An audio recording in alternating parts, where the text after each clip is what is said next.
What's going on, everybody? Today, doing a thermostat on one of my cars.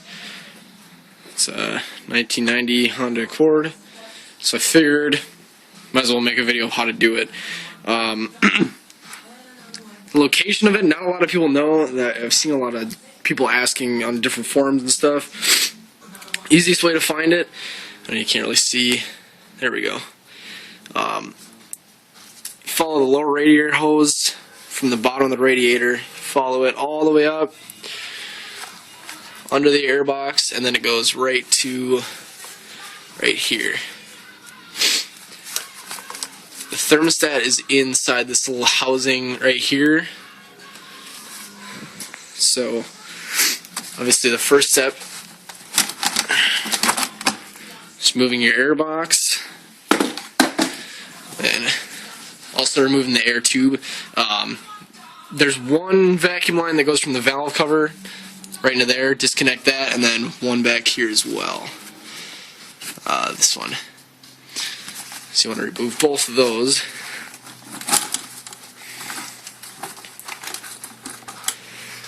This is going to give you a lot better access to the thermostat, because now you can see it's just right here.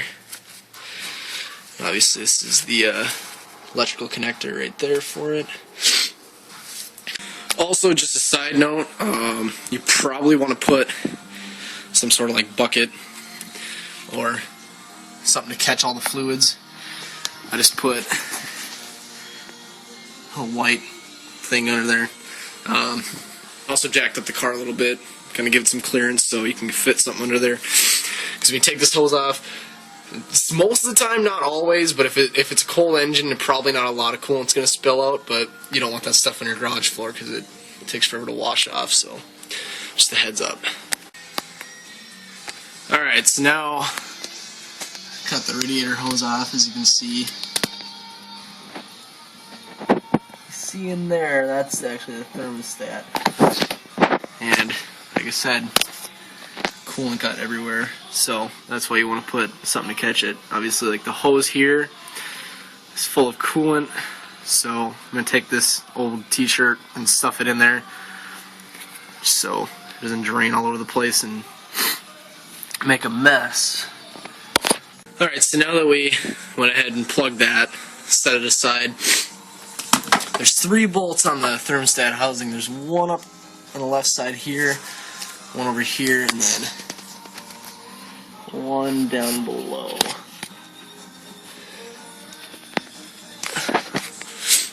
They're all 10mm bolts, so just get your ratchet. Maybe an extension might help out a little bit. Just take these off. Right. So now, turn the lid on here. As you can see, we loosened the 2 bolts on the side. The bottom one, it actually is a ground connection, so you don't necessarily have to remove it. It just makes it easier if you want to fully take out the housing. So as you can see, once we peel that back, that right there is the thermostat. I don't know if you can see, but it's actually boiling up here, so it's pretty hot. That's why I'm wearing gloves, obviously, so I don't burn myself. And that's why you want to let your car cool down, which I obviously did not. Alright, so like I said before, when you get the housing off, that's the thermostat. You're just going to pry it out with a screwdriver. Obviously this one's all old and corroded, and this thing, it's going to piss coolant out, so be careful of that. That's kind of why you have the catch can down below, so that doesn't happen. So I got that out. As you can see, that's the housing it goes into.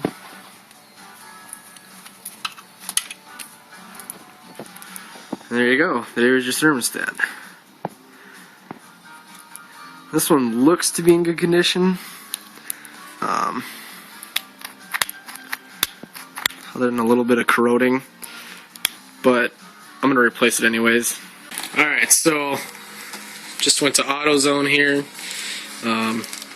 These are basically the parts you're going to want to get. Obviously, get the thermostat for your car.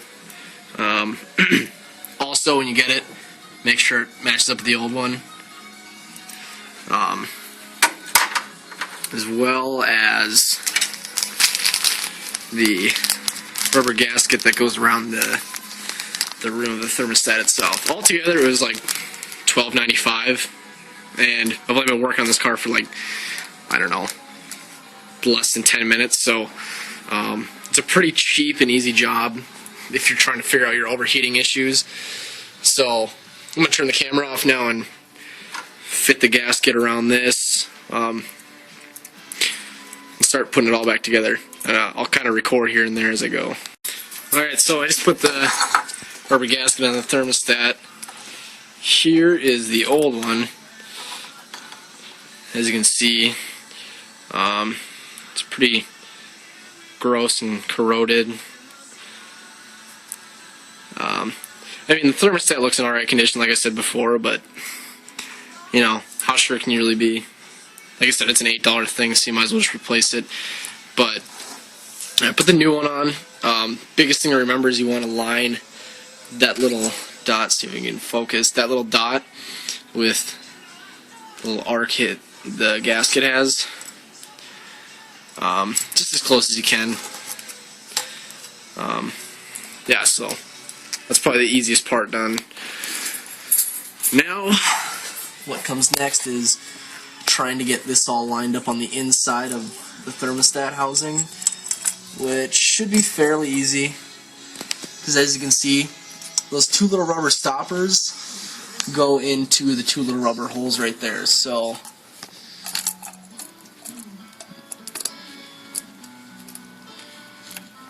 just like that. Actually might need two hands to do this.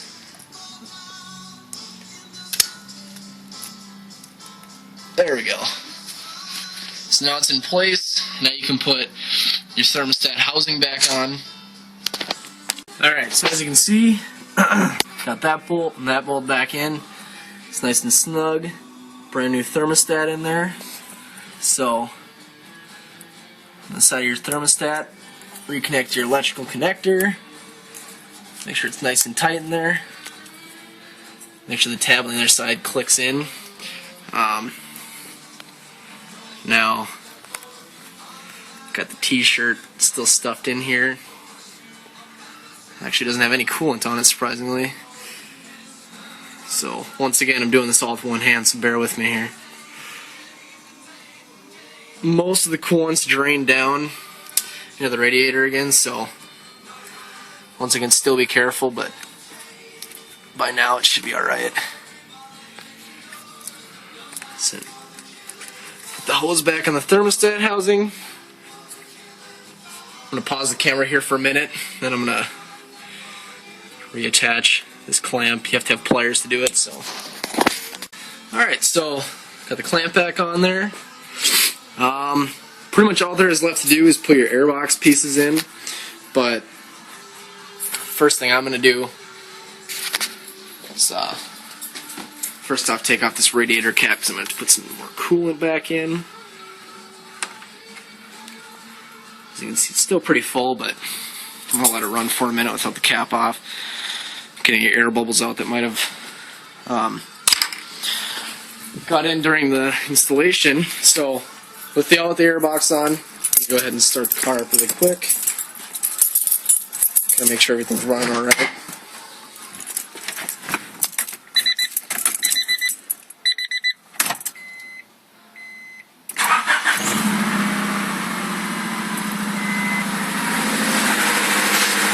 Alright, so the car is running. That's a good sign, obviously.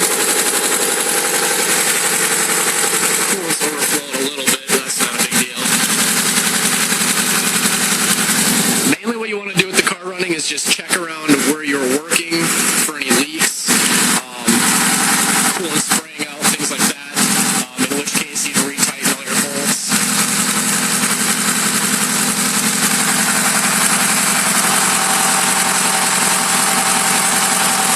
As you can see, a little bit of coolant spilling over. That's no big deal. It's probably going to happen. A little bit of air bubbles in there.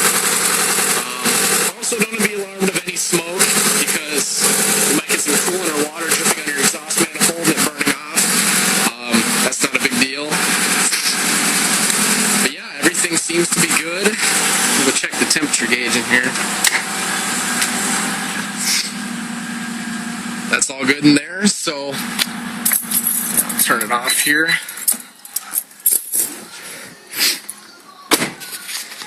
Now really all there is left to do is reinstall the airbox. Obviously there wasn't a whole lot of coolant loss. It's still full up there, so I'm not going to refill any of that. But yeah, that's pretty much it. That's how you install a thermostat on pretty much any Honda vehicle with their 4-cylinder engines. I'm not sure on like V6s and stuff like that, but yeah, that's how you do it. Probably going to be making more videos like these. Just let me know if you have any requests of any repairs on this engine, since obviously this is what I have at my disposal, and I'll try to do a video of it. Thanks a lot for watching.